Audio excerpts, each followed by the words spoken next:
I have some friends that are not Black, and they really informed me that prior to their children entering into kindergarten, they would get them tested by independent psychologists, and it would be some sort of kind of gifted test, but also a test that helps you to understand how your child learns, how they process information, and you can make a data-driven decision about where you put your child. Yes. And my husband and I still believe that was one of our best investments, to be able to take a look at the way the psychologist assessed Mark, what he needed, what we should be doing as parents to help him thrive.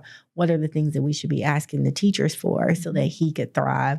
How do we take the report from the psychologist and use that to have those conversations with the teachers? So that to me was something I did not even know was a thing. I had never heard of it. When you told me about it, I was like, what are you talking about? I had never even heard of it before. And then I said, oh, that was my mother. My mother is the one that interviewed all the principals and teachers in schools on our behalf to make certain that it would be a school that our kids could learn and grow in. So share more. Yeah, I think we have to do more of those like conversations and sharing. You know, one thing that sticks out to me is my son is 6 now, but when he was 4, so he got in the car after soccer and he said, "Mom, I'm Black and this person is white." And I said, "Oh, okay." And so, you know, you take a pause and you're like, well, did somebody say something? Like, where is this coming from?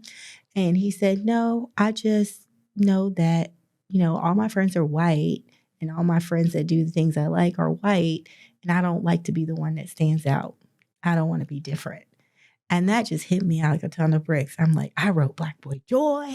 And like, now you're out I here. wrote a children's book series for you. And you're out here like saying you basically don't want to be Black. But it was because you still, no matter all the different things that we do, we have, you know, a Black church and Black organizations that we're a part of and all of these things, where he was primarily in school was predominantly white. Yeah. And so all the other things we were doing didn't really translate to him because where was getting his friends. And so that really informed my decision for kindergarten. I'm like, I want to make sure that he's in an environment that is very culturally diverse, so that he does not feel like he's sticking out, because he could already identify that at 4. And I will say, he is still on his own racial identity development. You could tell that he's trying to figure out who he is. I don't think he's fully accepted who he is. But I like how he's able to verbalize how he's feeling, because some of it could be internal, right? He could either be angry, he could lash out, and it could, of course, like we hear in the school systems, it could be more behavioral because he would not be able to express that. So I love the fact that he's able and he has the words to use to share that with you. Yes. Kudos to you, Mom. Well, and Dad. Thank you.